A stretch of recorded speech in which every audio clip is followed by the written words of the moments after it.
too short for that. So far, I have heard every one of these speeches from my fellow seniors, and not a single one has shed a tear, although I can no longer say that.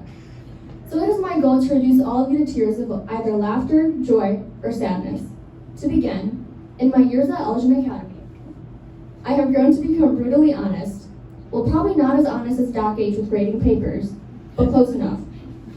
Some would describe me as sassy, ambitious, confident, determined, and spontaneous, with one hell of an RBF. I promise I'm not as mean as I look. I look back on the 7 years I've been here at Elgin Academy and reflect on all the knowledge, wisdom, and advice that I've absorbed. Although I'm not the only one to have absorbed things, the carpets at the school, probably older than T and Mr. Kidston, have absorbed all of my spilled chai tea lattes. I can truly say that I've left my mark on Elgin Academy. In these past 7 years, I have made memories that will be worth looking back on for years to come. Starting with middle school, I can happily say that I've lived through some of the most iconic fashion trends.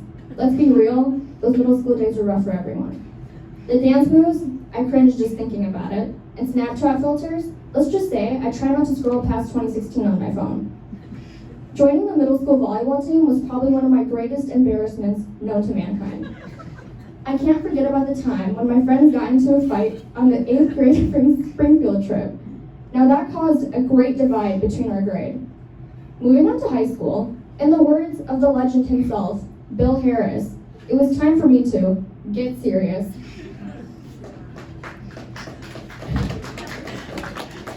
Entering high school, which quite literally was only a few steps away, I didn't know what to expect. Apart from my senior year, the only thing I can remember is having the best algebra class with T, and hearing his peculiar and iconic phrases that many of you have heard of, and that live with me till this day, such as, grades going south, don't be squandering, sweat stains in September, big believer in bathroom functions, big goose egg on that test, and my favorite, grading is highly subjective.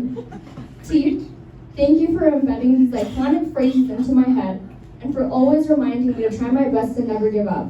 The patience you have had with me as a teacher is something I will value forever and appreciate. Of course, with that, I promise you I will not be face first on the hood of a squad car. I want to reminisce on the memories I have made with my friends and the things they have taught me in these last 7 years, because it is something I will forever cherish. Such as having a friend, aka Carter, who taught me how to be spontaneous and free, who was down to travel with me anywhere from New York, where we saw Times Square for about 2 seconds, to Belize, where I got burned by fire coral while you were tanning for hours, to Minnesota, where you curled into the fetal position while I attempted to make a fire that didn't start, and to New York again, where we lived our concrete jungle dreams. Oscar, you taught me how to let myself be loose and carefree. First off, I want to apologize for pointing at you and calling you after the hot dog brand Oscar Mayer on your first day of middle school. Although I genuinely believe that interactions will cause us to become best friends. You never failed to make me laugh, and I want to thank you for having dealt with me for so long. After all, we aren't Scott Disick and Kim Kardashian in disguise. Kendall, who taught me to be mature and walk like you own the place. She's someone who understands my fashion. Literally, I wouldn't be surprised if we buy out Aritzia's entire store by the end of the year. You have the best music taste, and your humor is unmatched. I'm happy to call you my best friend.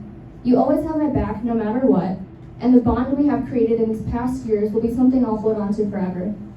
To Miss Leela, who taught me to never stop laughing. You are my little half-brown sister who has always shared a love for food with me, has experienced quite literally the same things I have, and not a single day goes by where I don't laugh at her jokes. I swear anyone who has heard her laugh knows how contagious it is. Always keep laughing no matter where you are, because it brightens up any room. Finally, to Fiona, who taught me to never let my guard down and to always speak for yourself. You have influenced my love for field hockey, a sport I never thought I'd see myself playing. You truly are one of the most outspoken and high-spirited girls I've ever met, and the list could go on and on. The best part about high school was surrounding myself with people who influenced me greatly and made my experiences all the better. It'll be hard to find people to fill your shoes. Well, that can't be done because, my God, you all have some big feet compared to my 6-inch feet. Anyways, you know where I'm coming from. Now, if I could give a piece of advice to the juniors, sophomore, and freshmen, it would be to stop creating unnecessary drama, stop thinking you are better than everyone else, and stop letting the words or actions of others faze you. I tell you this because these are the words I wish I would have said to myself 4 years ago. Instead, I encourage you to see yourself as someone who's unique and that it's okay to act or be different from others. Trust me, if we were all the same people, we would hate each other's guts. And now for my thank yous. To all the administration, maintenance, and teachers at Elgin Academy, your countless hours and motivation to help the EA community and your students have not gone unnoticed. I cannot thank you enough for helping me throughout these years and for always bringing out the best in me. To my parents, thank you doesn't justify everything you have done for me. To my dad, words cannot express the influence you have had and continue to have on me. I aspire to be like you, a person respected by numerous people, an honorable and down-to-earth person who lives his life with joy.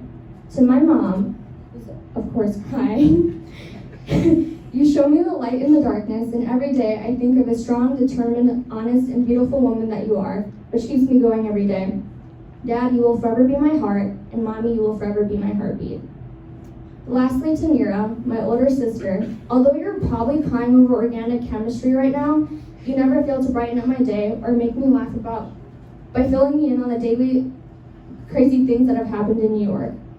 I continue to walk in the footsteps you have paved for me, and I know it leads to nothing but success. I can't forget about my dog, Kaya, for bringing so much joy to our family. One little note, Mom, that immense complaining I did 3 years ago to get a dog was not for me, it was for you, so that you wouldn't feel lonely when I leave. And it clearly seems that you won't miss me, seeing that I'll come home and I hear from you, "Hey Kaya, how was your day?" Finally, to the class of 2022, as we part ways, you're all destined for nothing but greatness, and I wish you nothing but the best for your foreseeable future. A piece of advice I want you all to take with you in your future endeavors is that when life knocks you down, you will pull yourself right back up and face the adversity, because at the end of the day, no one can put you down except for yourself.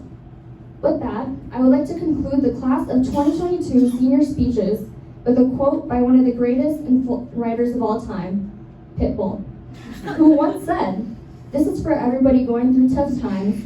Believe me, been there, done that. But every day above ground is a great day. Remember that." Thank you.